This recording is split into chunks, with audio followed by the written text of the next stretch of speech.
In Silicon Valley, failure usually means the end. Investors move on, reputations vanish, and most founders never get a second shot. But Travis Kalanick was different. In the late 1990s, his first startup, Post-Scour, was crushed by lawsuits so massive they could have destroyed him forever.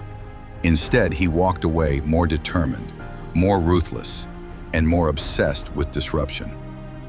Years later, that same defiance would fuel the creation of Uber, one of the most controversial and world-changing startups of our time. This is the story of Travis Kalanick, the serial entrepreneur who refused to quit. The year was 1998.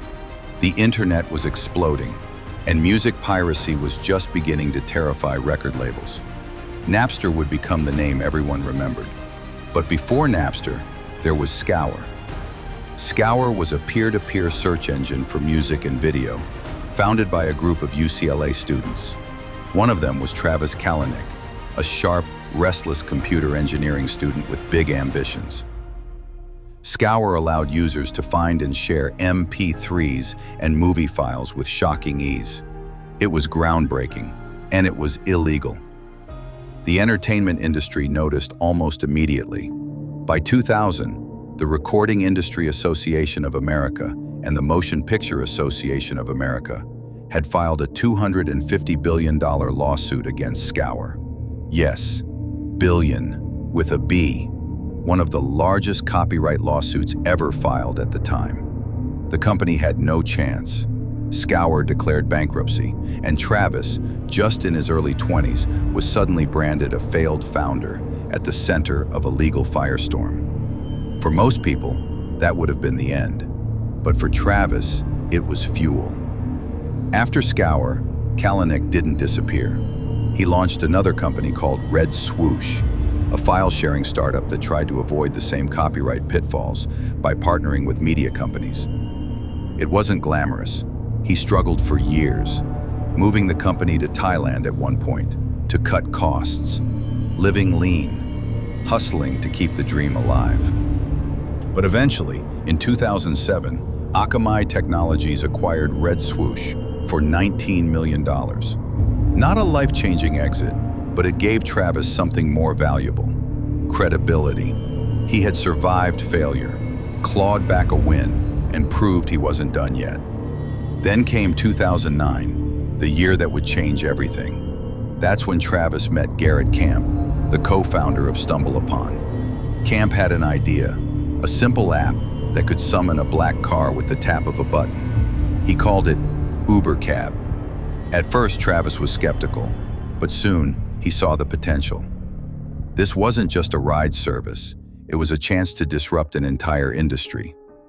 Uber launched in San Francisco in 2010. At first, it was a luxury service, targeting wealthy users who wanted black cars on demand. But Travis had bigger plans. He saw Uber not as a niche product, but as a global transportation platform. Cheaper rides, more drivers, more cities, scale fast, fight regulators, never apologize. This was the Kalanick playbook: aggressive, relentless, unapologetic.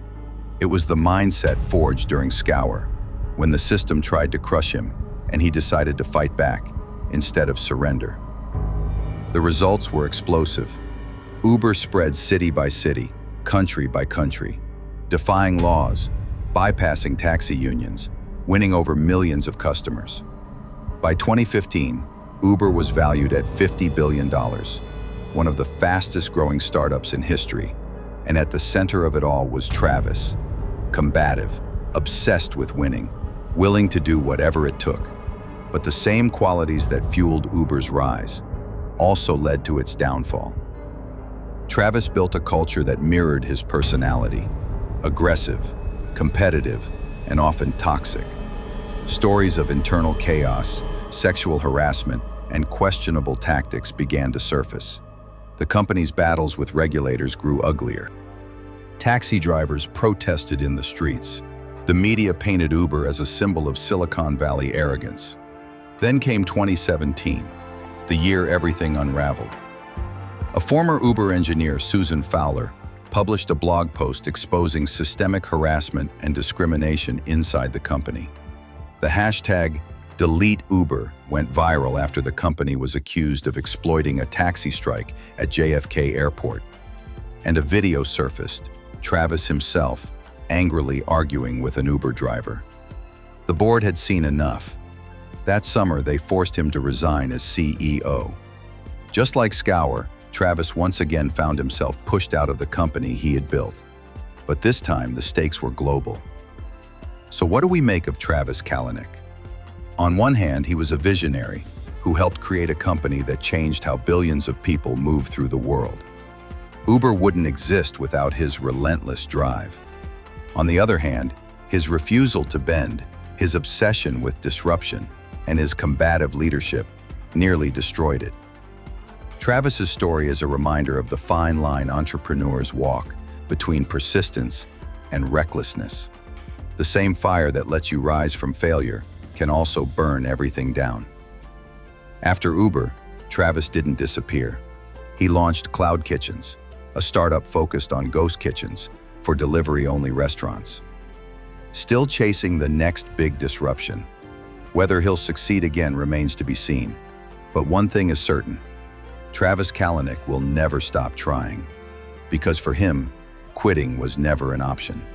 From Scour to Uber, Travis Kalanick proved that failure doesn't have to be final, if you're willing to fight hard enough. But in Silicon Valley, one person's fall is always another's rise. And just as Uber was dominating the streets, another founder was quietly reshaping how we buy coffee. Next, we'll explore the story of Howard Schultz and Starbucks, the man who turned a simple cup of coffee into a global empire. Now I want to hear from you. Which founder, company, or rise and fall story should we cover next? Drop your ideas in the comments, and it might just become the next episode of The Founder Files.